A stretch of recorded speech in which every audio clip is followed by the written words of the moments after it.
My name is Annette Bauer and I'm Research Fellow at PSSIU, which stands for Personal Social Services Research Unit, and we are based at the London School of Economics and Political Science. So perinatal mental illness refers to mental illness during pregnancy as well as the year after birth, and it affects 1 in 5 women. It's already quite a challenging time for many women in terms of their changes in their financial situation with their partners, family. But for those who are affected, it's obviously a hard time. And also there is a lot of evidence that shows that there's an impact on children, and that relates to impact in form of emotional behavior and cognitive development of children. Service provision is highly patchy at the moment, and until recently there hasn't been much policy attention on this area to actually ensure that change happens at a large enough scale.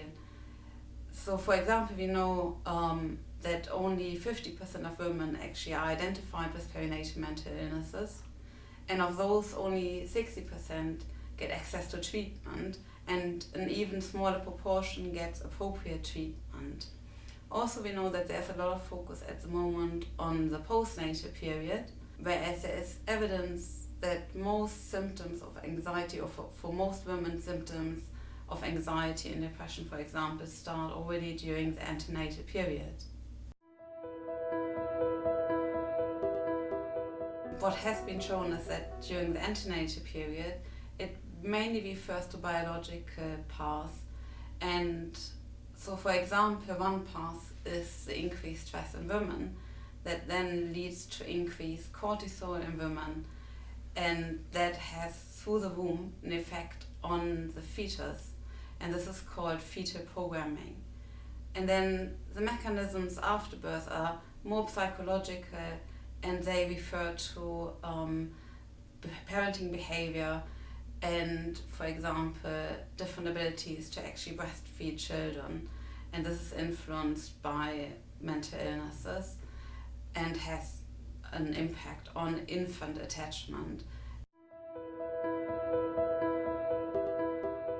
So in our study, we looked at the cost to the public sector in form of, for example, NHS treatment, social care costs, and school support.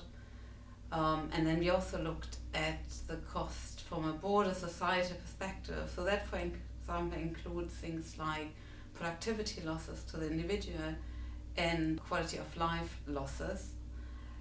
And what we try to do is to actually model the negative impact over the full lifetime for mothers and children. So for mothers, that also relates not only to the experience they had during the perinatal period, but also to subsequent experience they had as a result of the initial episode.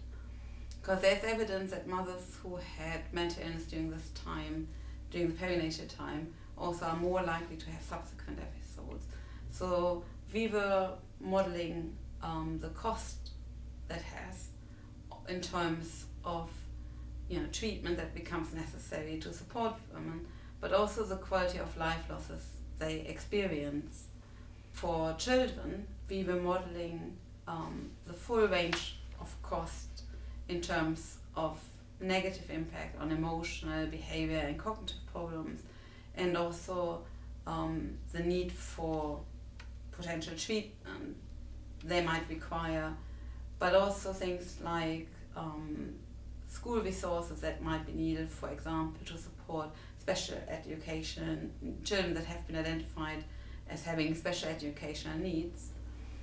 And also things like, for example, there's evidence that children are less likely to perform well in school, and we measured those impacts and the cost that has to individuals over their lifetime in form of reduced expected earnings.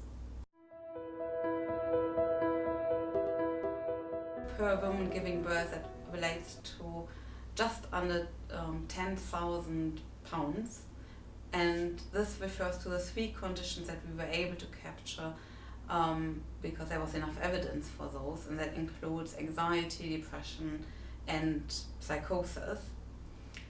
And most of these costs refer to anxiety, but still a fifth of these actually relate to public sector costs, either in form for paying for treatment, but also in form of paying for school support for children and criminal justice costs, for example, for children with behavior problems who are more likely to be involved in the criminal justice system.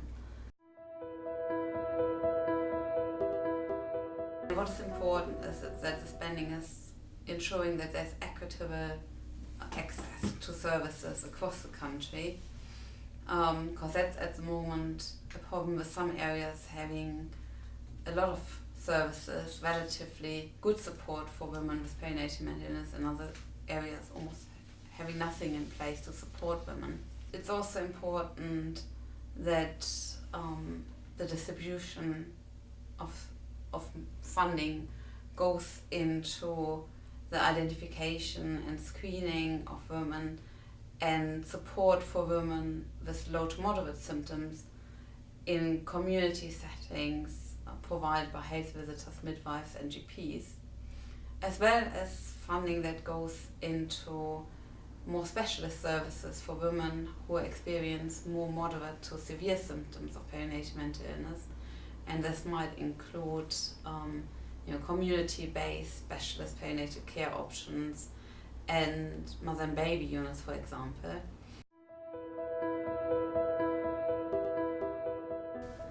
So we found that the largest proportion of costs actually related to children rather than to mothers, and these are the potentially preventable costs if support is provided early enough. At the moment we don't know if negative child outcomes can be prevented, and we need more research to go into this area.